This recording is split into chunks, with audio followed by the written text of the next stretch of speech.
So, for those of you who don't know, I'm a theater major because I plan to be rich one day. Yeah, I don't care about the theater, just in it for the money. But anytime you tell somebody that you're a theater major, they always have this reaction, like you just told them you're having an unplanned baby. Like, wow, okay, let's, what do you plan to do with that? I support you either way. It really bugs me when anybody gives me a knowing look. I don't know why. Anytime I ask somebody, hey, what'd you do on Friday? And they're like, well, it was my friend's 21st birthday, so... So, the end? What? Stop? Just gonna leave it up to my imagination? Stop? Well, I'm not that confident in my storytelling abilities, so I'll just allude to whatever happened. And I'm tired of hearing the same exact stories over these same cookie cutter stories from everybody.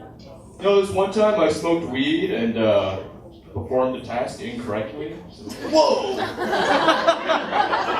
Breaking news! Or, hey, have you ever seen this one video? No? Okay, I'll just describe it to you then. Don't worry, I'll recreate the experience with my words. The same discussions. My friend asked me the other day, he said, John, how come there aren't more Asian people in Hollywood? Isn't that messed up? How come Hollywood doesn't portray more Asian protagonists? And I said, because this isn't Asia. What? Is that a trick question? I don't get it. If you go over to Asia, I assume that people don't sit around in coffee shops like, we need more white people in our movies. This is ridiculous. I mean, we're cool with it. We have our 3 rush hours and move on, and we're fine. We're fine with it. My friend once said to me, white people are so hard to stereotype. I mean, what do white people even like? So I made a list of things that white people like. Alright, some of them are kind of obvious. Tina Fey, Jennifer Lawrence, BuzzFeed, what they think is high quality sushi, Pinterest, Snapchat, liking something until it becomes popular and then complaining about how popular that thing is. E.g. Gangnam Style. How I Met Your Mother, high fives. Making other white people feel guilty about being white. Being too sensitive around black people, but not sensitive enough around Asian people.